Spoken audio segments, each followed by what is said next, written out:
সন্ধ্যা হব হব নন্দবাবু হক সাহেবের বাজার হইতে ট্রামে বাড়ি ফিরিতেছেন। বিজন স্ট্রিট পার হইয়া গাড়ি আস্তে আস্তে চলিতে লাগিল। সম্মুখে গরুর গাড়ি, আর একটু গেলেই নন্দবাবুর বাড়ির মোড়। এমন সময় দেখিলেন পাশের একটি গলি হইতে তার বন্ধু বঙ্কু বাহির হইতেছেন। নন্দবাবু উৎফুল্ল হইয়া ডাকিলেন, বঙ্কু, বঙ্কু দাঁড়াও, হে আমি নামছি। নন্দর দু বগলে দুই বান্ডিল। ব্যস্ত হইয়া চলন্ত গাড়ি হইতে যেমন নামিলেন অমনি কোচায় পা বাঁধিয়া নিচে পড়িয়া গেলেন।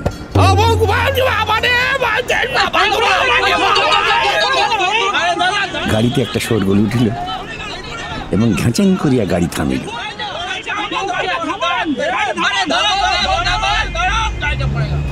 যারা গাড়ির মধ্যে ছিলেন তারা গলা বাড়াইয়া নানা প্রকারের সমবেদনা জানাইতে লাগিলেন।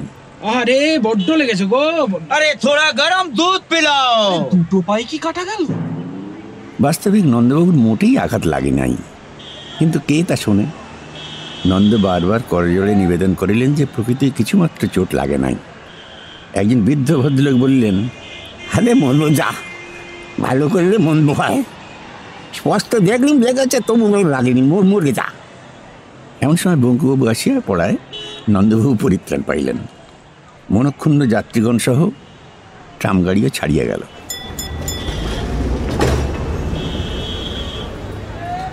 মানুষের জন্য দুঃখ প্রকাশ করা এখন আর মানুষের সয় না, বড় কষ্ট হয় যারা দুঃখ প্রকাশ করে তাদের।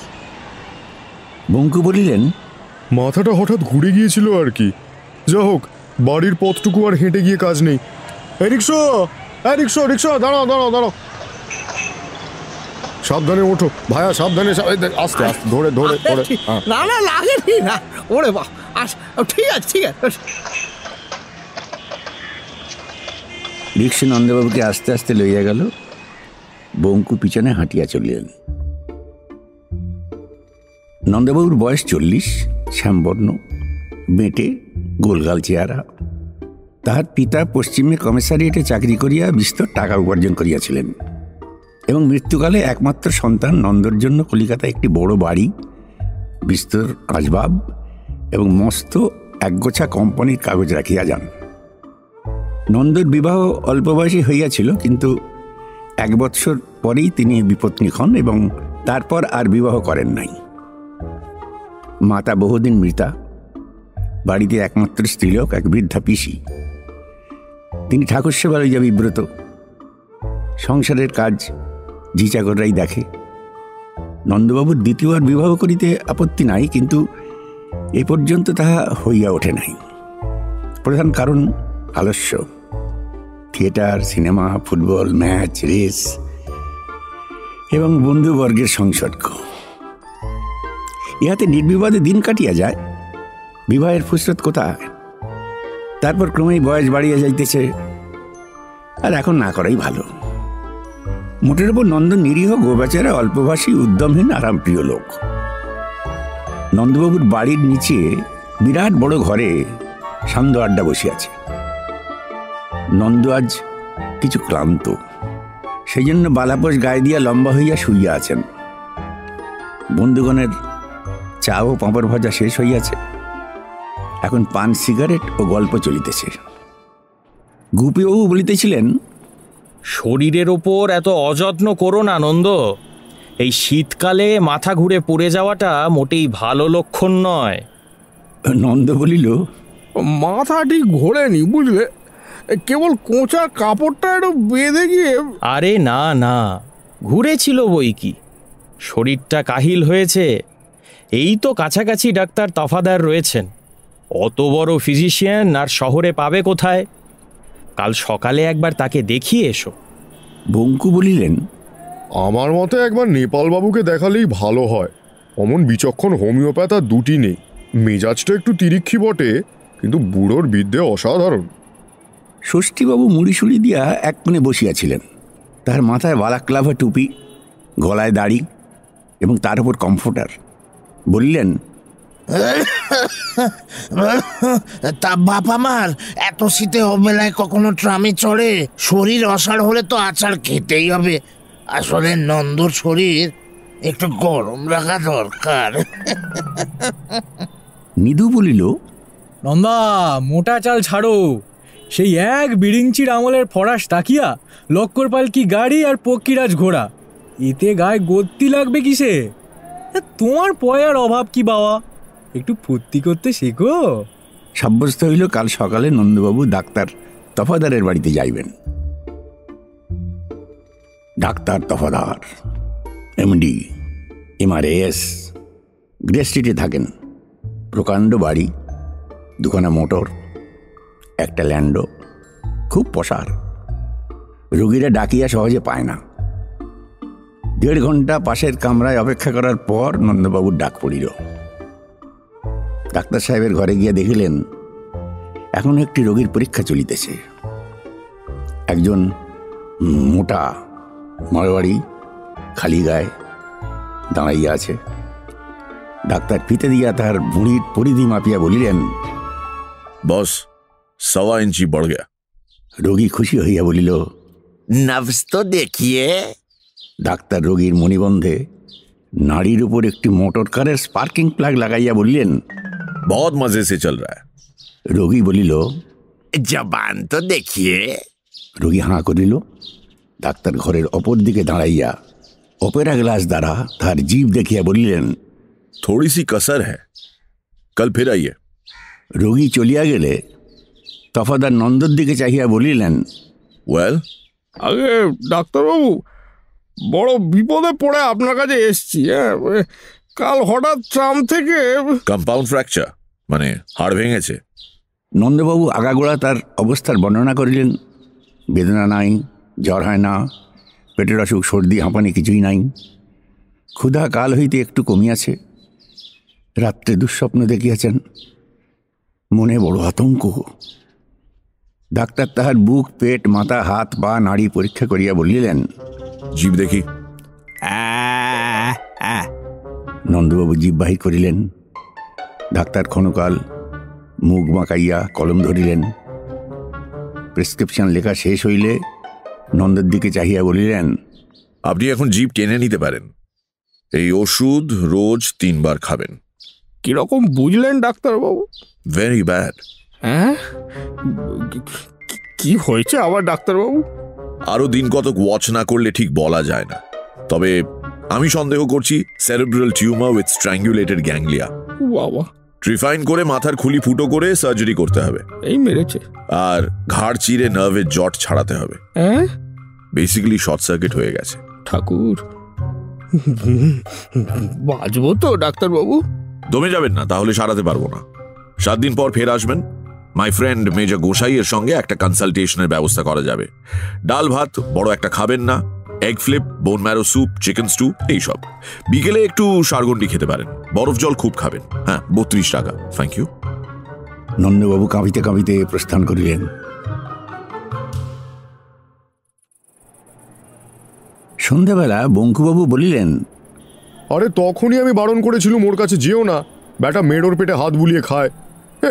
খুলির ওপর তুরপুন চালাবেন, যত সব। ষষ্ঠীবাবু বলিলেন, আচ্ছা, আমাদের পাড়ার তারিণী কবিরাজকে দেখালে হয় না?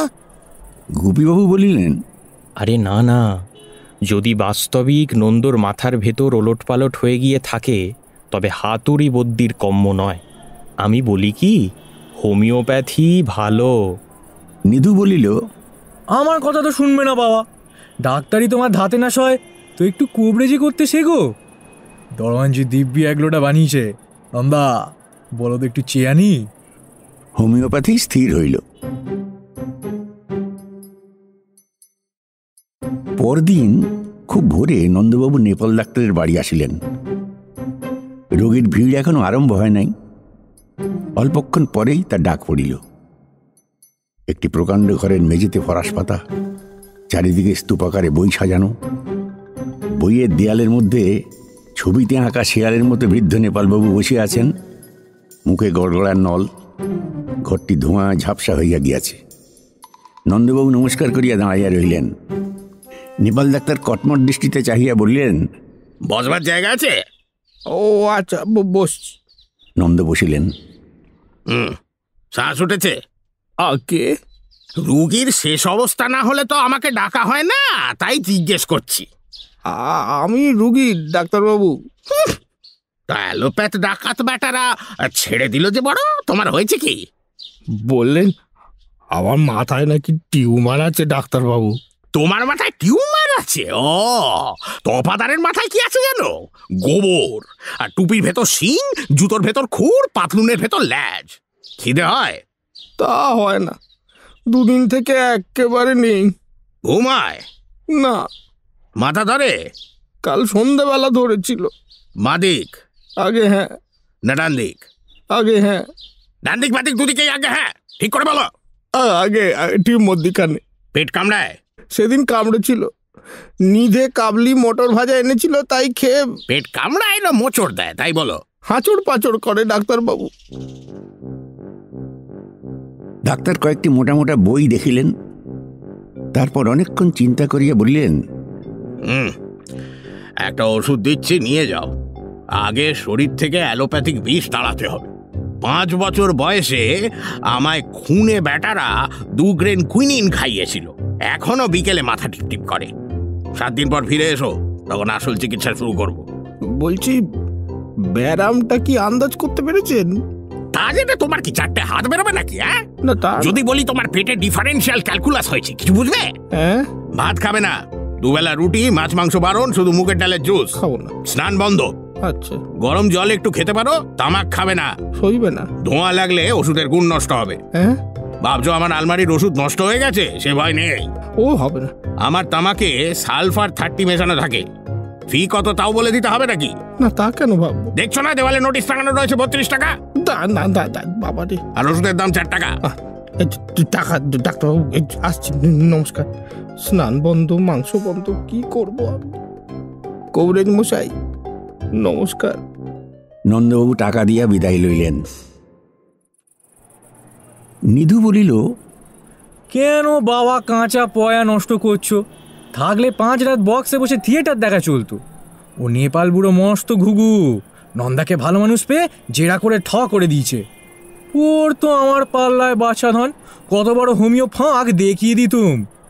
এক চুমুকে তার আলমারি শুদ্ধ ওষুধ সাবড়ে না দিতে পারি তো আমার নাক কেটে দিও। গুপি বলিল, আজ আপিসে শুনছিলুম কে একজন বড় হাকিম ফরাক্কাবাদ থেকে এখানে এসেছে। খুব নামডাক, রাজা মহারাজারা সব চিকিৎসা করাচ্ছে, একবার দেখালে হয় না? ষষ্ঠীবাবু বলিলেন, এই শীতে হাকিমি ওষুধ? বাপরে বাপ, শরবত খাইয়েই মারবে। তার চেয়ে তারিণী কবরেজ ভালো বাবা। অতঃপর কবিরাজি চিকিৎসায় সাব্যস্ত হইল। পরদিন সকালে নন্দবাবু তারিণী কবিরাজের বাড়ি উপস্থিত হইলেন। কবিরাজ মশায়ের বয়স 60, ক্ষীণ শরীর, দাড়ি গোপ কামানো, তেল মাখিয়া আটাতে ধুতি পরিয়া একটি চেয়ারের উপর উবু হইয়া বসিয়া তামাক খাইতেছেন। এই অবস্থাতেই উনি প্রত্যহ রোগী দেখেন। ঘরে একটি তক্তপোষ, তাহার উপর তেলচিটে পাটি এবং কয়েকটি মলিন তাকিয়া, দেয়ালের কোলে 2টি ওষুধের আলমারি। নন্দবাবু নমস্কার করিয়া তক্তপোষে বসিলে কবিরাজ জিজ্ঞাসা করিলেন, বাবুর কন্তে আসা হচ্ছে? নন্দবাবু নিজের নাম ও ঠিকানা বলিলেন।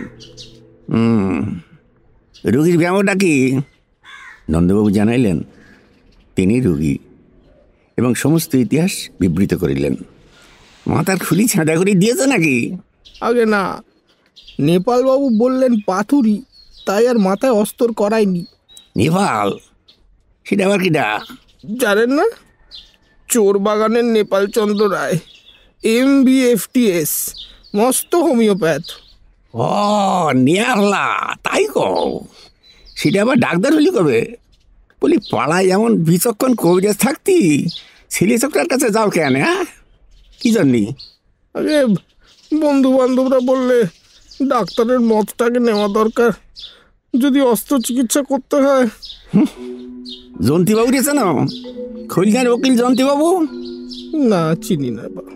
তার মামার হয় উরুস্তম্ভ, সিভিল সার্জন পা কাটলে 3 দিন অচৈতন্য, বুঝলে? জ্ঞান লিপর কইলেন আমার ঠ্যাং কই, ডাক্তারের নিশান রে। গেলাম ঢুকে 2 তলা শ্রবণ ফেরাস। তারপর কি হলে কদিনে? আবার পাটা গজিয়েছে নাকি? ও কাবলা, দেখ দেখ দেখ, বুঝলে সবটা ছাগল আর দক্ষিণ তো খাইয়ে গেল। বলিতে বলিতে কবিরাজ মশাই পাশের ঘরে ছুটিলেন। একটু পরে ফিরিয়া আসিয়া যথাস্থানে বসিয়া বলিলেন, দেখ নাড়ি চাল দেখি। যা ভেবেছিলেন তাই। ভারী ব্যায়াম হয়েছিল কখনো? অনেকদিন আগে টাইফয়েড হয়েছিল। ঠিক ধরেছি, 5 বছর আগে। প্রায় 7.5 বছর হলো। ওই একই কথা, 5 দিলে 7.5। প্রাতঃকালে বমি হয়? আগে না। হয় হয়, জানতে পারো না। নিদ্রা হয়? ভালো হয় না। হবেই না তো। উর্দু হয়েছে কি না? দাঁত কনকন করি? আগে না। করে জানতে পারো না। যাই হোক, তুমি চিন্তা করো না বাবা, আরাম হয়ে যাবে। আমি ওষুধ দিচ্ছি। কবিরাজ মশাই আলমারি হইতে একটি শিশি বাহির করিলেন এবং তার ভেতরের ওষুধের উদ্দেশ্যে বলিলেন, আরে লাফাস নে, লাফাস নে, থাম থাম। হ্যাঁ, কাকে বল? আমার সব জীবন্ত ওষুধ, ডাকনি ডাক শোনে। এই বড়ি সকাল সন্ধ্যে একটা করে খাবা, আবার 3 দিন পরে আসবা, বুঝছো? আগে হ্যাঁ। ছাই বুঝেছো? অনুপান দিতে হবে না। এইটা টেবা লেবুর রস আর মধুর সাথে মাড়ি খাবা, ভাত খাবা না। এইটা ওল সিদ্ধ, কচু সিদ্ধ এইসব খাবা। আবার কচু? নুন ছোবা না। মাগুর মাছের ঝোল একটু চিনি দিয়ে রাঁধি খেতে পারো। গরম জল ঠান্ডা করে খাবা। আগে আমার ব্যারামটা কি একটু যদি বলেন? যার গায়ে উদুরি শ্লেষা করতে পারো, মানে উর্দু শ্লেষা করতে পারো। নন্দবাবু কবিরাজের দর্শনী ও ওষুধের দাম দিয়া বিমর্ষ চিত্তে বিদায় লইলেন।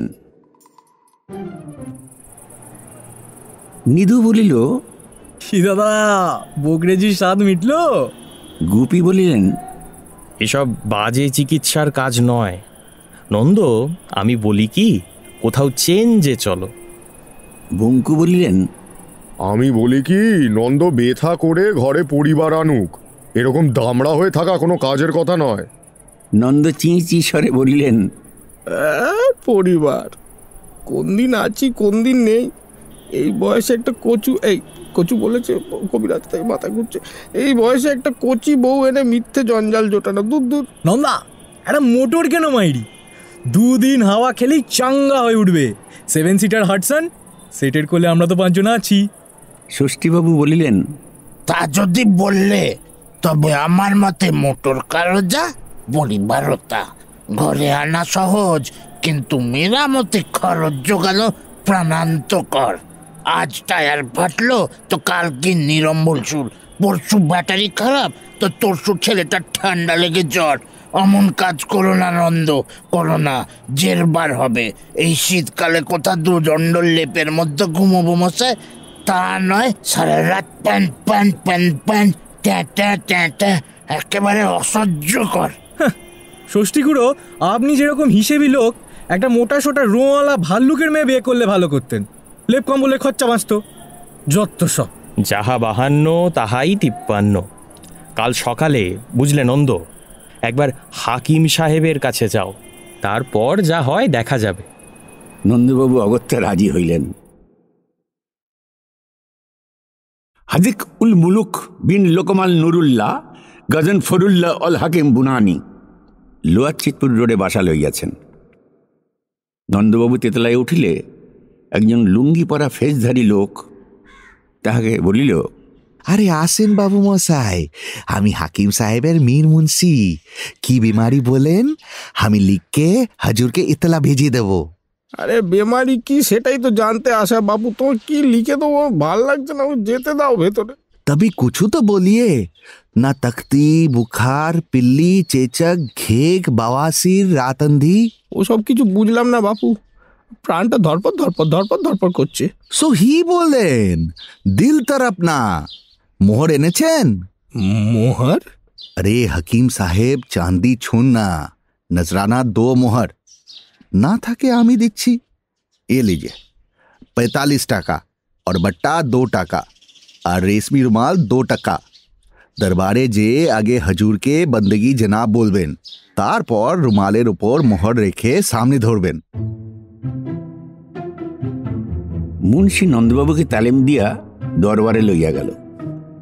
একটি বৃহৎ ঘরে গালিচা পাতা, একপাশে মসনদের উপর তাকিয়া হেলান দিয়া হাকিম সাহেব ফার্সিতে ধূমপান করিতেছেন। বয়স 55, বাবরি চুল, গোপ খুব ছোট করিয়া ছাঁটা, বুক পর্যন্ত লম্বা দাড়ির গোড়ার দিক সাদা, মধ্যে লাল, ডগায় নীল। পরিধান সাটিনের চুড়িদার ইজার, কিংখাবের জব্বা, জরির তাজ, সম্মুখে ধূপদানে মুসব্বর এবং রুমি মস্তকে জ্বলিতেছে, পাশে পিকদান, পানদান, আতরদান ইত্যাদি। 4-5 জন পরিষদ হাঁটু মুড়িয়া বসিয়া আছে। देखिए, जिस्मानी जो तकलीफ होती है ना, उसे दूर करने के लिए हम बहुत ही माहिर हैं और इस मामले में हमारा जो तजुर्बा है वो औरों से अलग है।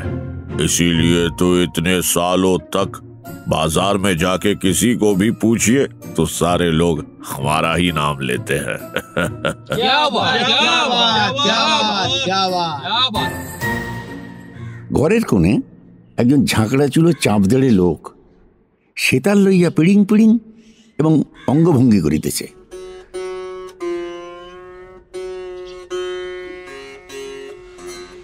নন্দবাবু অভিবাদন করিয়া মোহর নজর দিলেন। হাকিম ঈষৎ হাসিয়া আতরদান হইতে কিঞ্চিৎ তুলা লইয়া নন্দর কানে গুঁজিয়া দিলেন। মুন্সি বলিল, আপনি বাংলায় বাতচিত বলেন, আমি হাজুরকে সামঝিয়ে দেব।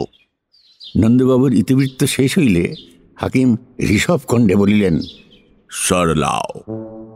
নন্দ শিহরিয়া উঠিলেন। মুন্সি আশ্বাস দিয়া বলিল, আরে ডরবেন না মশাই, জনাবকে আপনার সিট দিখান। নন্দর মাথা টিপিয়া হাকিম বলিলেন, हड्डी पिलपिलाया गया। শুনেছেন, মাথার হাড় বিলকুল নরম হয়ে গেছে। হাকিম 3 রঙা দাড়িতে আঙুল চালাইয়া বলিলেন, लिखो सूरमा सुर्ख।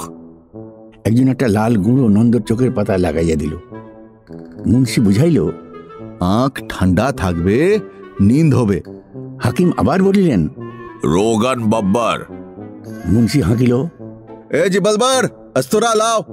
নন্দবাবু হ্যাঁ, আরে আরে আরে তুমি করো কি? আরে কি করো? আরে আরে বলিতে বলিতে নাপিত চট করিয়া ব্রহ্মতলের উপর 2 ইঞ্চি চুল কামাইয়া দিল।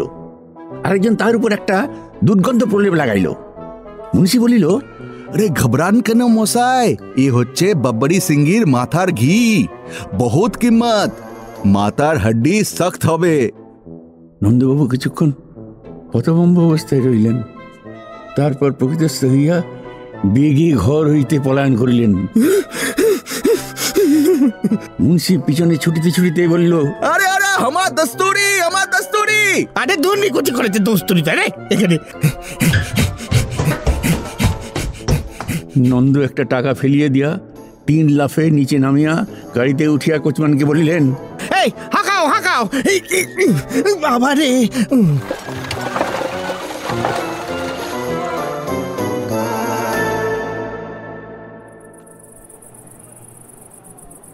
সন্ধ্যাকালে বন্ধুগণ আসিয়া দেখিলেন বৈঠকখানার দরজা বন্ধ। চাকর বলিল, বাবুর বড় অসুখ, ডাকা হইবে না। সকলে বিষণ্ণ চিত্তে ফিরিয়া গেলেন। সমস্ত রাত বিছানায় ছটফট করিয়া ভোর 4টের সময় নন্দবাবু ভীষণ প্রতিজ্ঞা করিলেন যে আর বন্ধুগণের পরামর্শ শুনিবেন না, নিজের ব্যবস্থা নিজেই করিবেন। বেলা 8টার সময় নন্দ বাড়ি হইতে বাহির হইলেন। ট্যাক্সি, দাঁড়া দাঁড়া দাঁড়া। এবং বড় রাস্তায় ট্যাক্সি ধরিয়া বলিলেন, সিধা চল, সিধা। সংকল্প করিয়াছেন মিটারে 1 টাকা উঠিলে এই ট্যাক্সি হইতে নামিয়া পড়িবেন এবং কাছাকাছি যে চিকিৎসক পান তাহারই মতে চলিবেন। তা সে অ্যালোপ্যাথ হোক, হোমিওপ্যাথ হোক, কবিরাজ, হাতুড়ে, অবধূত, মাদ্রাজি বা চাঁদশির ডাক্তার, যাই হোক না কেন।